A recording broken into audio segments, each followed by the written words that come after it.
Hello everyone, so welcome back to CBTV. So today let's practice English with me through a very intriguing videos named Principles for Dealing with the Changing World Order by Mr. Ray Dalio, an investor, very famous one. Okay, so shall we go? The changing world order. The changing world order.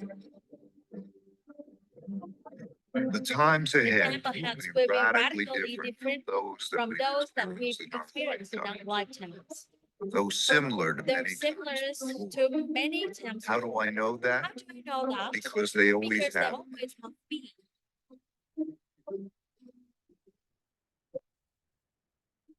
Over my roughly 50 years of global macroeconomic investing, I've learned the hard way that the most important events that surprised me did so because they never happened in my lifetime. These painful surprises led me to study the last 500 years of history for similar situations, where I saw that they had indeed happened many times before, with the ups and the downs of the Dutch, The British, British and U.S. empires. empires. And every And time every they time they did, did, it was a sign it was a sign of of the the changing changed world. world order. This study taught me valuable lessons that I'm going to pass along to you here in a distilled In the form. distilled form, You can find the you can comprehensive find version it in my book, Principles for Dealing with the Changing World Order. Let me begin with the story that brought me to this point, about how I learned to anticipate the future by studying the past.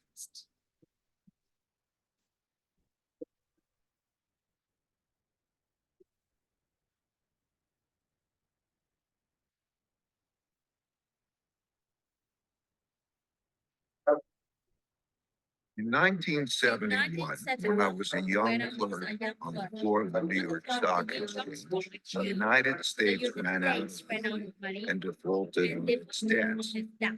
That's right, the U.S. ran out of money. How? Well, back then, gold was the money used in transactions between countries. Paper money, like the dollar, was like checks in a checkbook in that it had no value other than it could be exchanged for gold, which was the real money. At the time, the United States was spending a lot more money than it was earning by writing a lot more of these paper money checks than it had gold in the bank to exchange for them. As people turned these checks into the bank for gold money, the amount of gold in the U.S. started to dwindle. It soon became obvious that the U.S. couldn't keep its promises for all the existing paper money, so people holding dollars rushed to exchange them before the gold ran out. The gold rate down. Recognizing that the U.S. was going to run out of real money, on Sunday evening, August 15th, President Nixon went on television to tell the world that the U.S. was breaking its promise to let people exchange their dollars for gold. Of course, he didn't say it that way. He said it more diplomatically, without making it clear that the United States was the Strength of a nation's currency is based on the strength of that nation's economy. And the American economy is by far the strongest in the world. Accordingly, I have directed the Secretary of the Treasury to take the action necessary to defend the dollar against the speculators. I have directed Secretary Connally to suspend temporarily the convertibility of the dollar into gold or other reserve assets, except in amounts and conditions determined to be in the interest of monetary stability and in the best interest of the United States. I watched it all, realizing that money as we understood it was ending. What a crisis. What's the crisis? I expected the stock market to plunge the next day, so I got on the exchange floor early to prepare.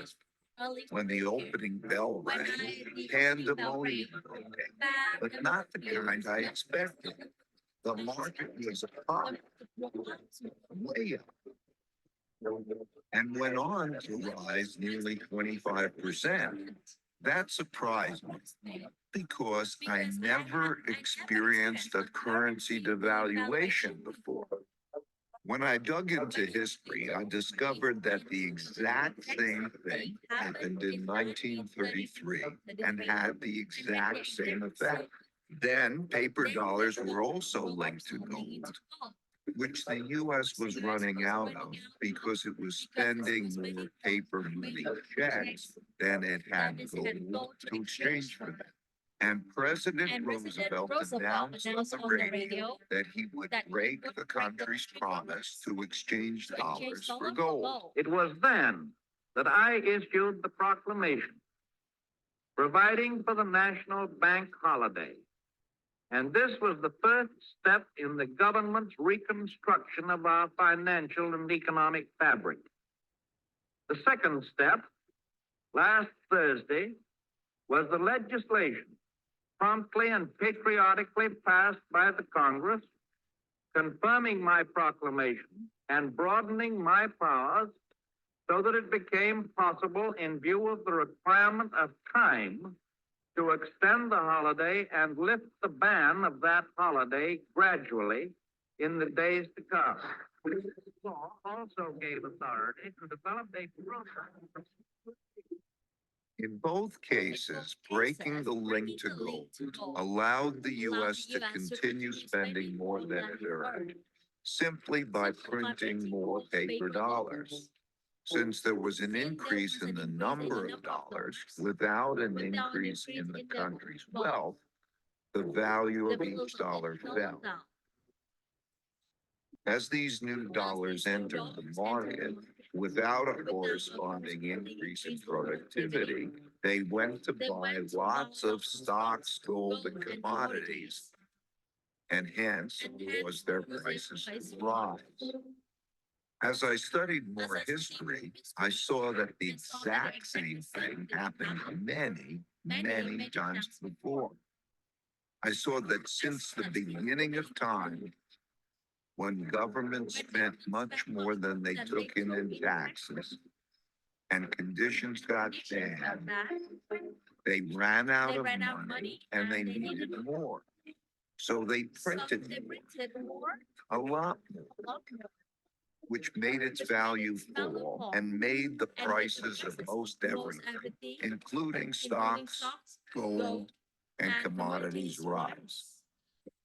That's when I first learned the principle that when central banks print a lot of money to relieve a crisis, buy stocks, gold, and commodities, because their value will rise and the value of paper money will fall.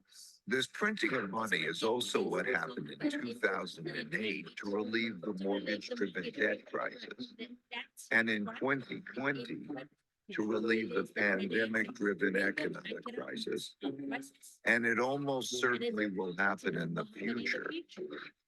So I suggest that you keep this principle in mind. These experiences gave me another principle, which is to understand what is coming at you, you need to understand what happened before you. That principle led me to study how the Roaring Twenties bubble turned into the 1930s depression, which gave me the lessons that allowed me to anticipate and profit from the 2007 bubble, turning into the 2008 bust. All these experiences led me to develop an almost instinctual urge to look to the past for similar situations, to learn how to handle the future well. Changing orders.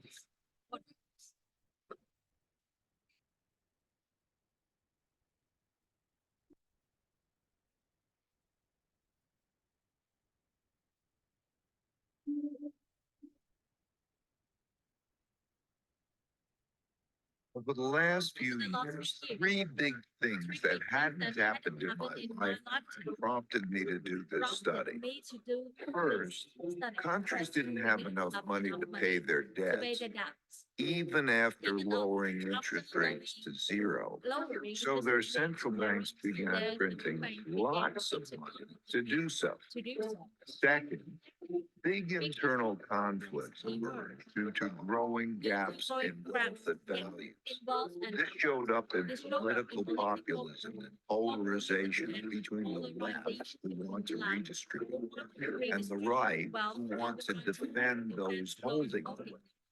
And third, increasing external conflict between a rising great power and the leading great power, as is now happening as is with now China happening and with the China United States. and the United States.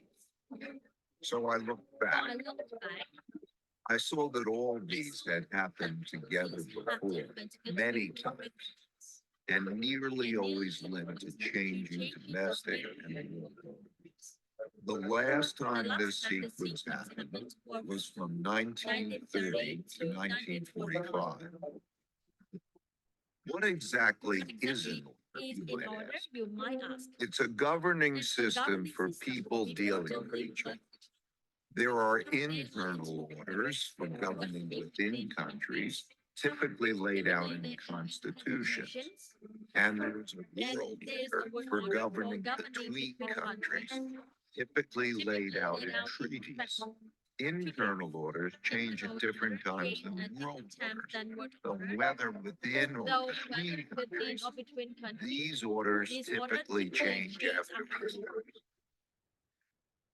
Civil wars within wars within countries, countries, international international wars wars between countries. between countries. They happen when They happen when revolutionary new revolutionary forces defeat defeat old order. For example, the U.S. internal order was laid out in the Constitution in 1789 after the American Revolution, and it is still operating today, even after the American Civil War. Russia got rid of its old order and established a new one with the Russian Revolution in 1917, which ended in 1991 with a relatively painless revolution. China began its current internal order in 1949 when the Chinese Communist Party won the Civil War. You get the idea. You get the idea. The current The world current order, commonly called the American order, formed after the Allied victory in World War II, when the U.S. When the U.S. emerged as the dominant power. power. It was set out in agreements and treaties for how global governance and monetary systems work. In 1944, the New World Monetary System was laid out in the Bretton Woods Agreement and established the dollar as the world's leading reserve currency. A reserve currency is a currency that is commonly accepted around the world. And having one is a key factor in a country becoming the richest and most powerful empire. With a new dominant power and monetary system established, a new world order begins. These changes take place in a timeless and universal cycle that I call the big cycle. I'll start with a quick overview, then give you a more complete version, and then direct you to my book if you want to. As I studied the 10 most powerful empires over the last 500 years and the last three reserve currencies, it took me through the rise and decline of the Dutch Empire and the British Empire, And the pound. the rise and early decline in the United States In the Empire, United States Empire in the dollar. and the decline and decline rise of the of the Chinese Chinese Empire Empire and its currency, And its currency. as well as the As well rise as and the rise decline and of the of the Spanish, German, German, French, Indian, Indian, Japanese, Russian, Russian, and Ottoman and empires, Ottoman Empire. along with their Along with their significant conflicts conflicts as measured as in measured in this this chart. chart. To understand To China's understand patterns China's better, patterns I also better, studied I the also rise studied and the rise and fall of fall Chinese of China dynasties and their dynasties monies and back their to the year monies back to 600. the years 600. Because looking Because at all looking these at all measures these at once measures can as be one confusing. can be confusing. I'll focus on the I'll four focus on most the four important, most important ones: the Dutch, the Dutch, British, British, US, US, and Chinese. and Chinese. You'll quickly notice the Quickly notice pattern. the pattern. Now let's Now let's simplify the simplify the form of it. formulas.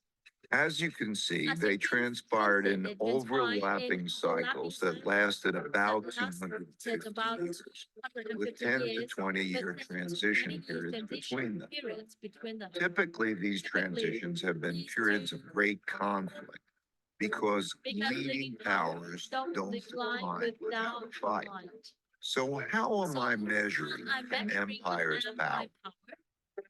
In this study, this I study, used I used 8 eight metrics. Each country's measure of total power is derived Is by derived averaging them by together. averaging They them are together. They are education, inventiveness and inventiveness technology and development, technology development, competitiveness in competitiveness global in markets, economic output, share of world trade, military strength, the power of their financial center for capital markets, and the strength of their currency as a reserve currency. Because these powers are measurable, we can see how strong each country is now, was in the past, and whether they're rising or declining. By examining the sequences from many countries, we can see how a typical cycle transpires. And because the wiggles can be confusing, we can simplify it a bit to focus on the pattern of cause-effect relationships that drive the rise and decline of a typical empire.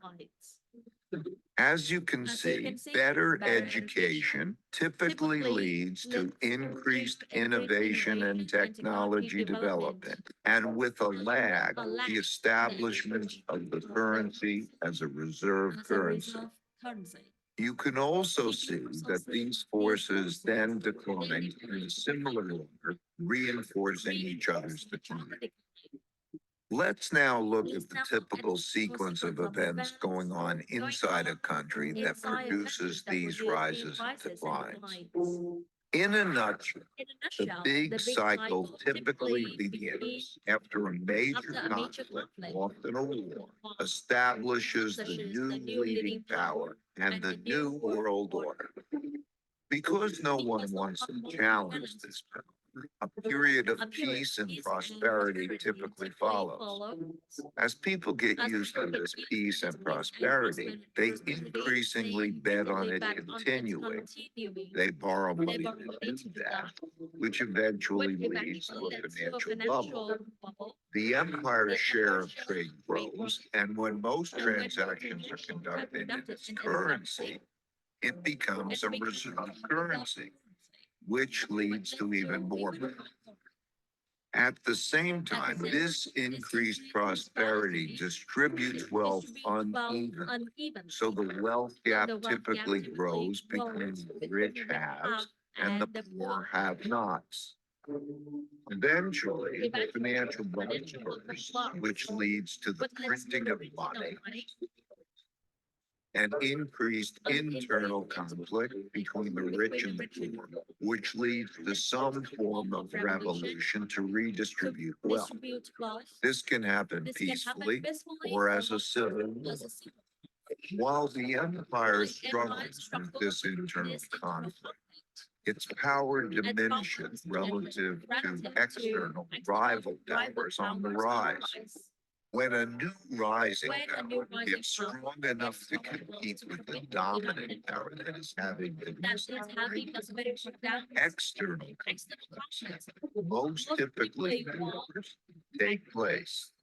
Out of these internal and external wars come new winners and losers. Then the winners get together to create the new world order. And the cycle begins again. As I looked As I back, looked I back, saw that these cause and that effect these cause and effect relationships drove the cycles of rises and declines all the way back all to the the way back Roman to Empire. Roman Empire. I saw how the I saw how the stories of stories each one of these cycles blended blended together together with with others others before, during, and and after. In the same In the way same as way as each individual story blends blends with others to make the to make the epic epic 500-year story that is our that is our collective collective history. history. And like human And like life human life cycles, cycles, no two are exactly the same, are but exactly the most same, are but similar. most are similar. They're driven by They're driven by logical logical cause and cause effect and effect relationships that progress through stages from birth to strength and maturity to weakness and inevitably decline. inevitably decline. However, that's like That's saying a like saying person's life cycle takes 80 years Take on 80 years average, on average, without recognizing that many recognizing are that many much shorter and many are and many longer. are longer. While age can be a While good age can be a good indicator of indicator future of longevity, longevity, a better a better way way is to look at health indicators. One can do that with empires and their vital signs too. I found that by watching the indicators of power change, I was able to see what stage a country was in, which helped me to anticipate what was likely to come next. Now, I'll take you through the big cycle in more detail. Give me 20 minutes and I'll give you the last 500 years of history and show you the similar patterns across the Dutch, British, US, and Chinese empires. 500 years of big cycles.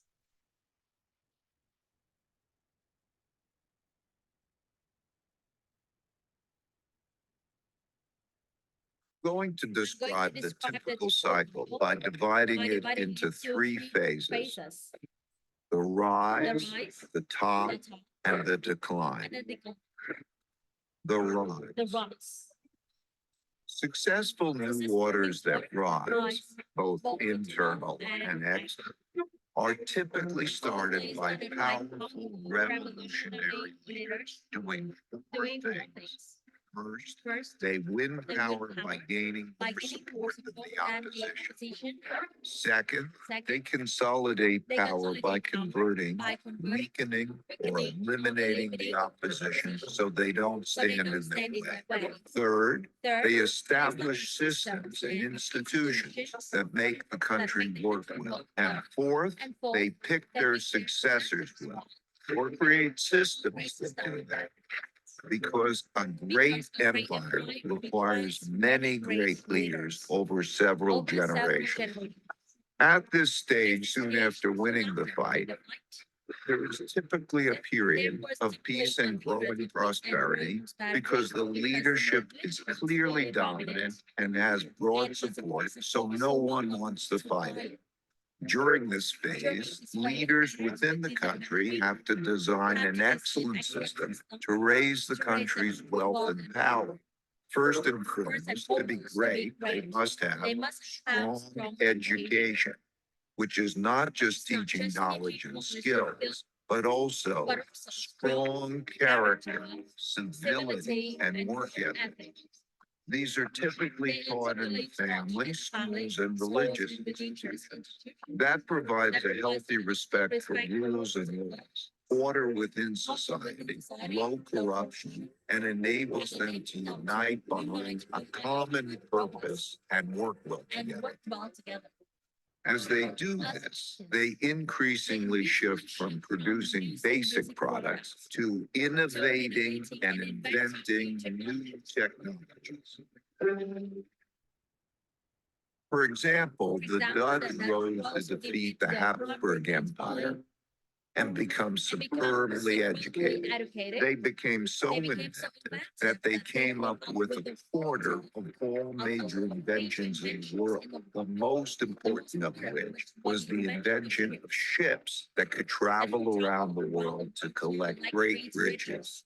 and the invention of capitalism as we know it today to finance those voyages. voyages. They, like all leading They, like empires, all leading enhance their empires, enhance thinking their by thinking being by open being to open the best to thing the in best the thing world. in As a result, As a the result, people in the the country people in the become country more became more productive productive and more and more competitive competitive in in the world world markets, markets, which shows up in their growing economic output and rising share of world trade. You can see this happening now as the US and as the China US are and China are roughly comparable compatible in both their in both their economic economic outputs outputs and their shares and of their world trade. trade. As countries trade more globally, they must protect their trade links and their foreign interests from attack. So they develop great military strength. If done well, this virtuous cycle leads to strong income growth, which can be used to finance investments in education, infrastructure, and research and development. They must also develop systems to incentivize and empower those that have the ability to make or take wealth. In all of these cases, the most successful empires used a capitalist approach to develop productive entrepreneurs. Even China, which is run by the Chinese Communist Party, used a form of this capitalist approach.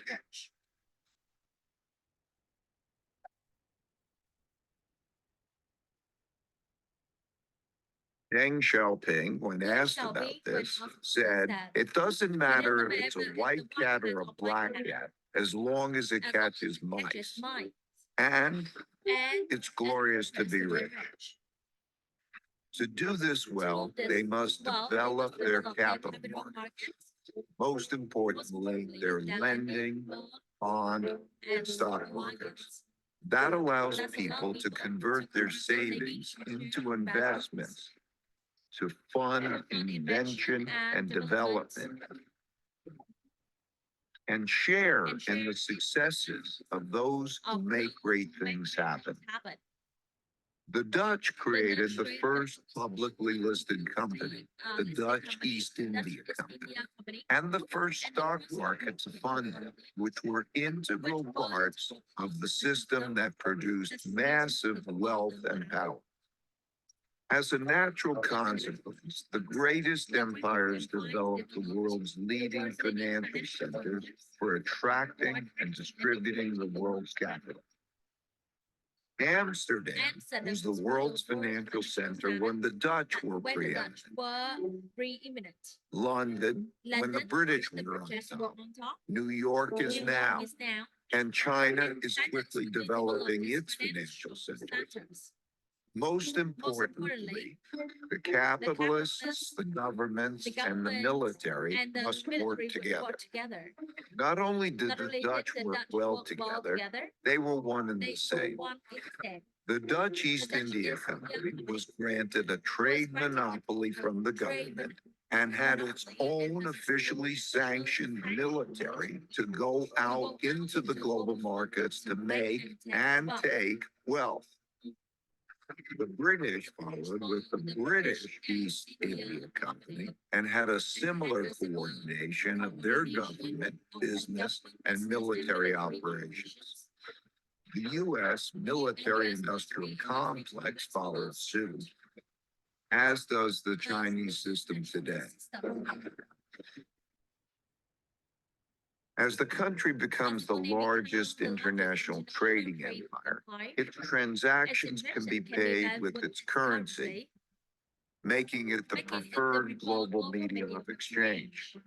And because their currency is so widely accepted and frequently used, people around the world want to save in it, making it the preferred storehold of wealth, and thus the world's leading reserve currency.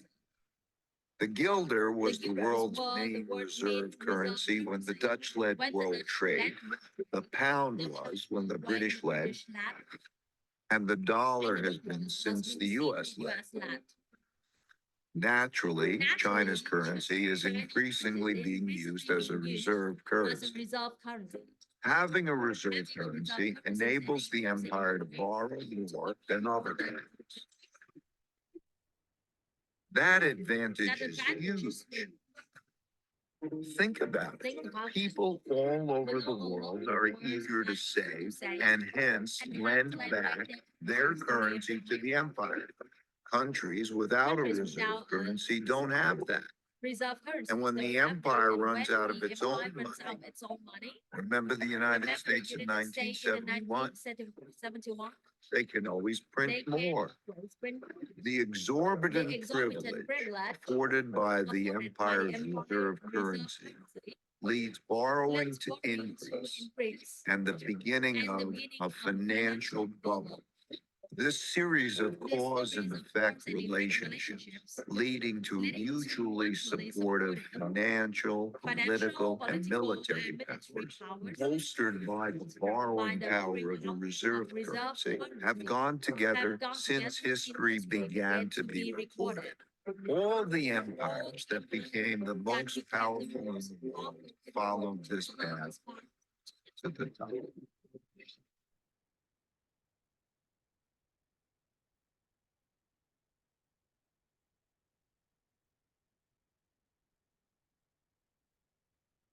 While in the top phase, most of these strengths are sustained, embedded within the fruits of their success are the seeds of their decline.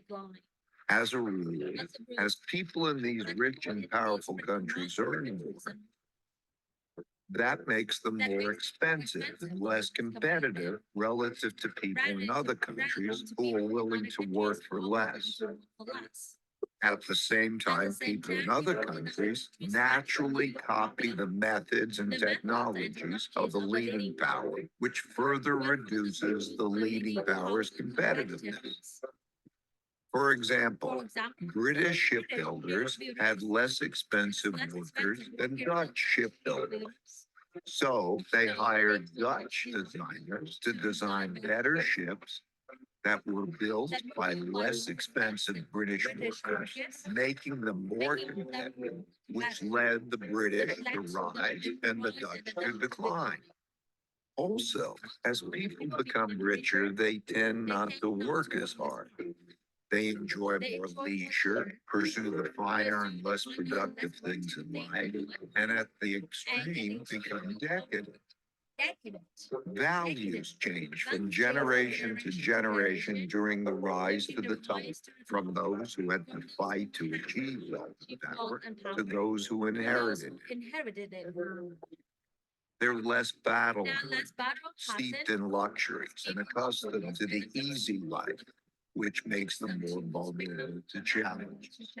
The golden era of the Dutch Empire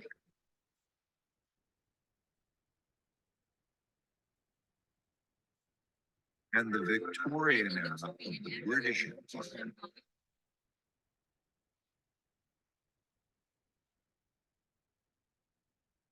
were such high prosperity periods like this. As people get used to doing well, they increasingly bet on the good times continuing and borrow money to do it, which grows into financial bubbles. Naturally, the financial gains come uneven, so the wealth gap grows. Wealth gaps are self-reinforcing because rich people use their greater resources to reinforce their power. For example, they give greater privileges to their children, like better education, and they influence the political system to their advantage. This causes the gaps in values, politics, and opportunities to grow between the rich haves and the poor have-nots. Those who are less well off feel the system is unfair, so resentments grow. But as long as the living standards of most people are still rising, these gaps and resentments don't boil over into conflict. Having the world's reserve currency inevitably leads to borrowing excessively and contributes to the country building up large debts with foreign lenders. While this boosts spending power in the short term, it weakens the country's financial health and weakens the currency over the long term. In other words, when borrowing and spending are strong, the empire appears very strong, but its finances are in fact being weakened. The borrowing sustains the country's power beyond its fundamentals by financing both domestic overconsumption and international military conflicts required to maintain the empire. Inevitably, the cost of maintaining and defending the empire becomes greater than the revenue it brings in. So having an empire becomes unprofitable. For example, the Dutch Empire overextended around the world and fought war after increasingly expensive war with the British and other European powers to protect its territory and trade routes. The British Empire similarly became massive, bureaucratic, and lost its competitive advantages as rivals, particularly Germany, soared, leading to an increasingly expensive pound and war. The U.S. has spent about $8 trillion on foreign wars and their consequences in September 11, and trillions more for other military operations and for military bases in 70 countries. And it still isn't spending enough to support its military competition with China in the area around China.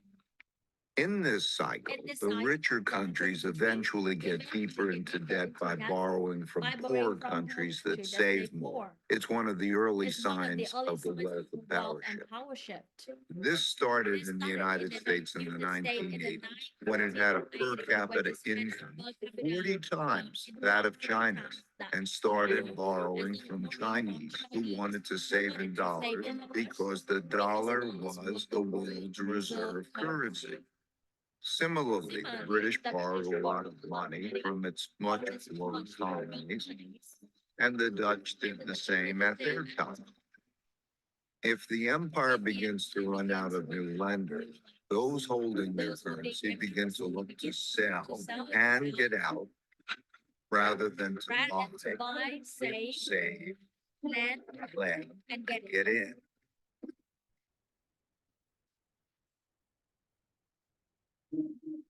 The strength of the empire begins to decline. The decline comes from internal economic weakness together with internal fighting or costly external fighting or both. Typically, the decline comes gradually and then very suddenly.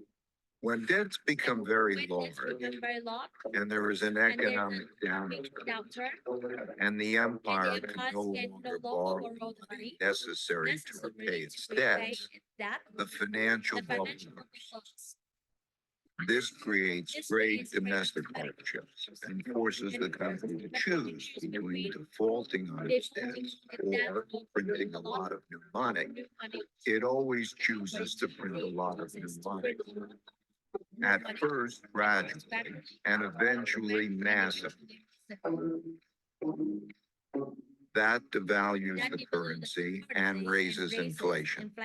For the Dutch, this was the financial crisis brought about by financial excesses in paying for the Fourth Anglo-Dutch War. Similarly, for the British, it was paying for its financial excesses and its debts from the two world wars.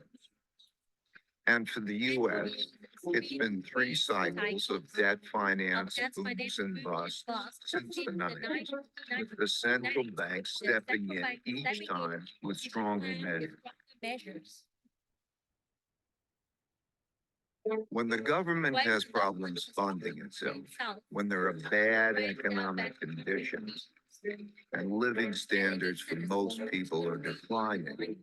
And there are large wealth, values, and political gaps.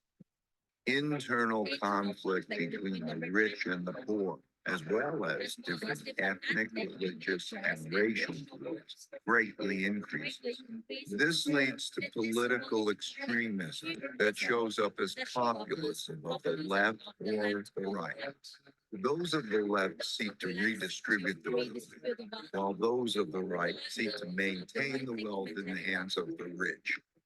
Typically during such times, taxes on the rich rise, and when the rich fear their wealth and being taken away, they move to places, assets, currencies they feel safer. These outflows reduce the empire's tax revenue, which leads to a classic self-reinforcing following on. When the flight of wealth gets bad enough, governments outlaw it. Those seeking to get out begin to panic. These turbulent conditions undermine productivity, which shrinks the economic pie and causes more conflict about how to divide the shrinking resources. Populist leaders emerge from both sides and pledge to take control and bring about order. That's when democracy is most challenged because it fails to control the enemy. And it is when the move to a strong populist leader who will bring order to the chaos is most likely. As conflict within the country escalates, it leads to some form of revolution or civil war to redistribute wealth and force the necessary big changes. This can be peaceful and maintain the existing order, but it's more often violent and changing. For example, the Roosevelt Revolution to redistribute wealth was relatively peaceful and maintained the existing internal. While the French Revolution, the Russian Revolution, and the Chinese Revolution were much more violent and led to new internal orders. This internal conflict makes the empire weak and vulnerable to rising external rivals who, seeing this domestic weakness, are more inclined to mount a challenge.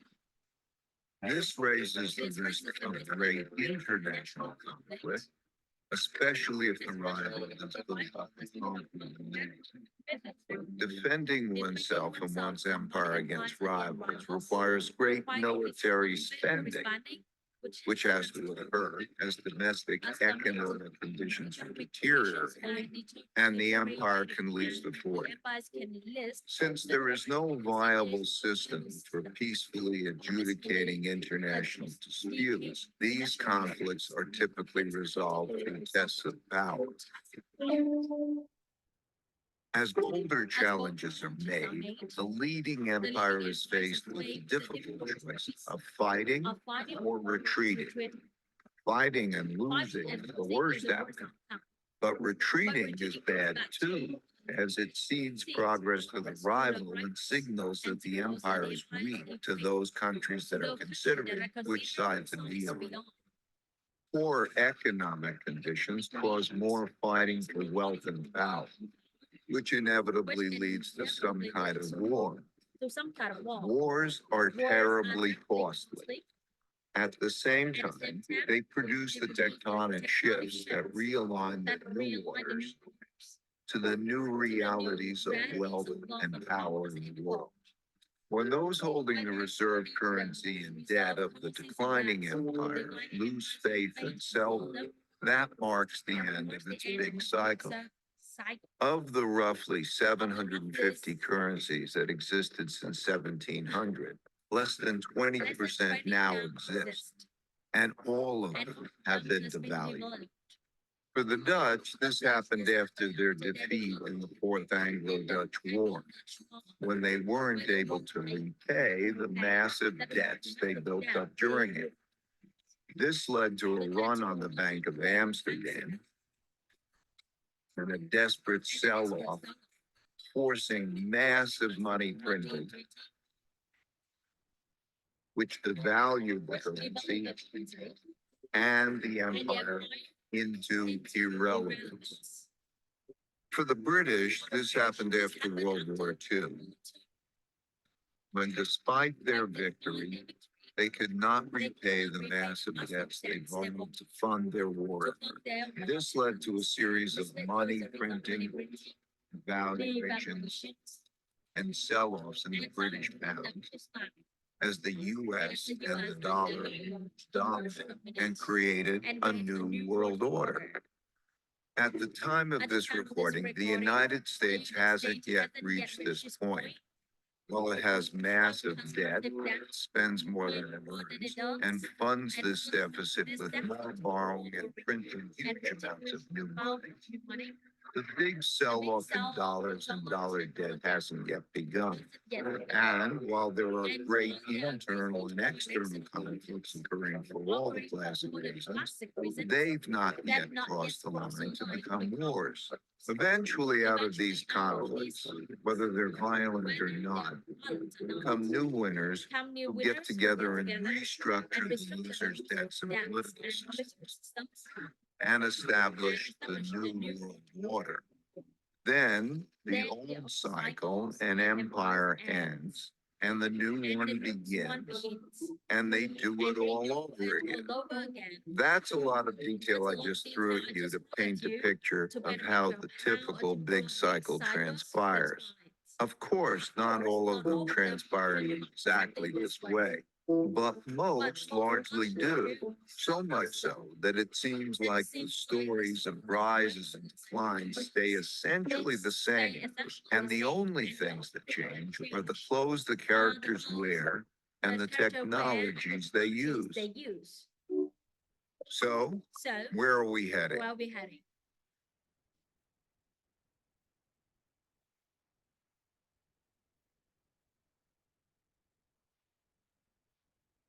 Future.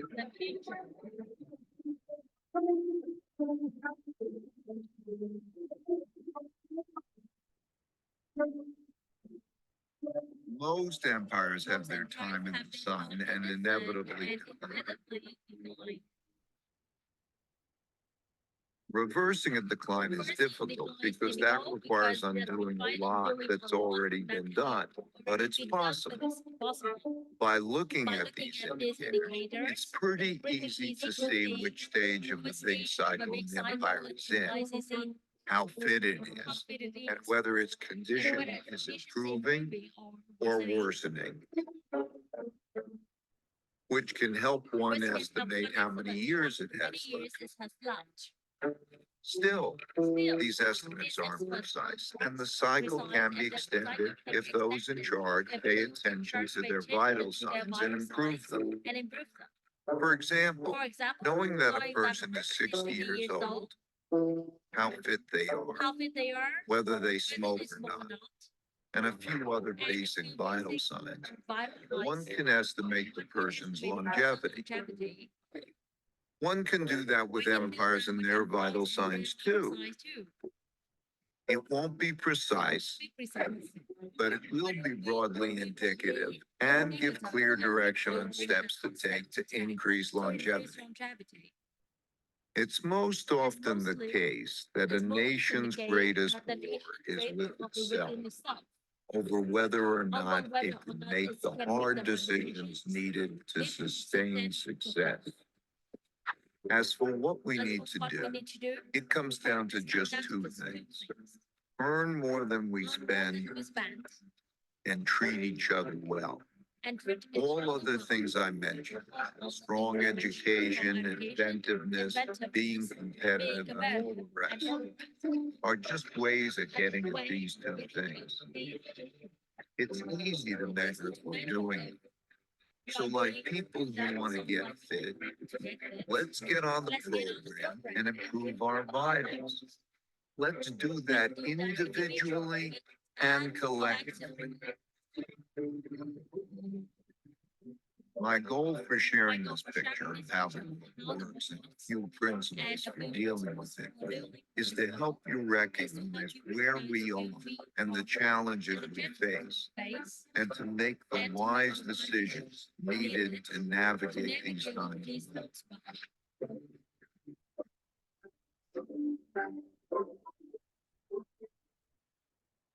Since there is a lot more discuss and we allow you can learn more in my book, Principles for Dealing with the Changing World. And I look forward to continuing this conversation at economicprinciples.org and on social media. Thank you, and may the force of evolution be with you.